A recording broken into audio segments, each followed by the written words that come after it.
Pollutants elimination நெட்வொர்க்கை சேர்ந்த ஒரு என்ஜிஓ இந்தியாவில் விற்கப்படுற 10 பிராண்ட்ஸோட சானிட்டரி பேட்ஸை டெஸ்ட் பண்ணியிருக்காங்க. இதில் அங்கீகரிக்கப்பட்ட அளவை விட 3 மடங்கு அதிகமான ரசாயனங்கள் பேட்ஸில் சேர்க்கப்படுதுன்னு கண்டுபிடிச்சிருக்காங்க. இந்த ஆய்வில் வெளியான சில தகவல்களை தான் இன்னைக்கு தெரிந்து சொல்ல பார்க்க போகிறோம்.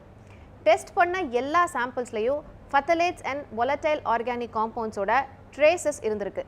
ஃபத்தலேட்ஸ்னா என்ன? ஃபத்தலேட்ஸ்னா பிளாஸ்டிசைசஸ், அதாவது பேட்ஸில் யூஸ் பண்ணுற பிளாஸ்டிக் ரொம்ப நாள் நீடிக்கணும்னு கலக்கப்படுற ஒரு குரூப் ஆஃப் கெமிக்கல்ஸ். வொலடைல் ஆர்கானிக் காம்பவுண்ட்ஸ்னா இதுவும் குரூப் ஆஃப் கெமிக்கல்ஸ் தான். இந்த கெமிக்கல்ஸ் நம்ம யூஸ் பண்ணுற போது அந்த பொருள்லேருந்து அந்த கேஸாக வெளியேறி என்விரான்மெண்ட்டில் கலக்குது. அசிட்டோன், பென்சின், குளோரோஃபார்ம், டொல்யூன் மாதிரியான வொலடைல் ஆர்கானிக் காம்பவுண்ட்ஸ் பேட்ஸில் கலந்துருக்குன்னு அந்த ஆய்வில் தெரிய வந்திருக்கு.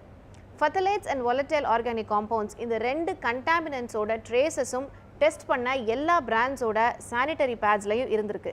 என்ன கொடுமைனா, ஆர்கானிக்னு தங்களை அடையாளப்படுத்திக்கிற பிராண்ட்ஸ்லையும் இந்த கெமிக்கல்ஸ் சொல்லப்படுற அளவை விட அதிக அளவுக்கு இருந்திருக்கு. அதாவது இது கெமிக்கல்ஸ் இல்லை, கண்டாமினன்ட்ஸ். கண்டாமினன்ட்ஸ் அப்படின்னா நிறைய தரமற்ற இல்லை அளவுக்கு அதிகமான கெமிக்கல்ஸ் ஒன்று சேரும்போது உருவாகிற ஒரு அழுக்கு இல்லை ஒரு கெட்டுப்போன பொருள் அப்படின்னு வச்சுக்கலாம். இந்த மாதிரி அங்கீகரிக்கப்பட்ட அளவை விட அதிக அளவில் கெமிக்கல்ஸ் சேர்க்கறதுனால மூளை பாதிப்பு, ஆஸ்துமா, கர்ப்பப்பை தொடர்பான பிரச்சனைகள் ஏற்பட வாய்ப்புகள் அதிகம். பிளாஸ்டிக்கை அடிப்படையாக கொண்டு பல்வேறு வேதிப்பொருட்களை கொண்டு தயாரிக்கப்படும் தற்கால சானிட்டரி நாப்கின்கள் பெண்களுக்கு அதிக அளவிலான பாதிப்புகளை கொடுக்குது. இது மட்டும் இல்லை, பேட்ஸில் அதிக ஈரத்தை உறிஞ்சும் தன்மைக்காக SAP சூப்பர் அப்சார்ப்மெண்ட் பாலிமர்ஸ் அப்படிங்கிற ரசாயனம் சேர்க்கப்படுது. இந்த சாப் கெமிக்கல்ஸ்னால டாக்ஸிக் ஷாக் சிண்ட்ரோம் ஏற்பட வாய்ப்பு இருக்குது. அதனால் 1980லேயே அமெரிக்காவில் சாப் கெமிக்கலை தடை பண்ணிட்டாங்க. டாக்ஸிக் ஷாக் சிண்ட்ரோம் அப்படின்னா என்னென்னா, இது ஒரு விதமான பாக்டீரியல் இன்ஃபெக்ஷன். இது ரத்தத்தில் கலந்து நிறைய பாதிப்புகளை ஏற்படுத்தும். ஆனால் நம்ம ஊரில் தயாரிக்கப்படுற எல்லா பேட்ஸ்லையும் இந்த சாப் கெமிக்கல் கலக்கப்படுதுன்னு இன்னொரு ஆய்வில் தெரிய வந்திருக்கு.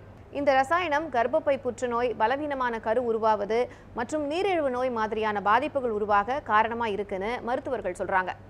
இந்தியாவில் 15லேருந்து 24 வயசுக்குள்ள இருக்க 64% பெண்கள் சானிட்டரி நாப்கின்களை பயன்படுத்துகிறதா புள்ளி விவரங்கள் சொல்லுது.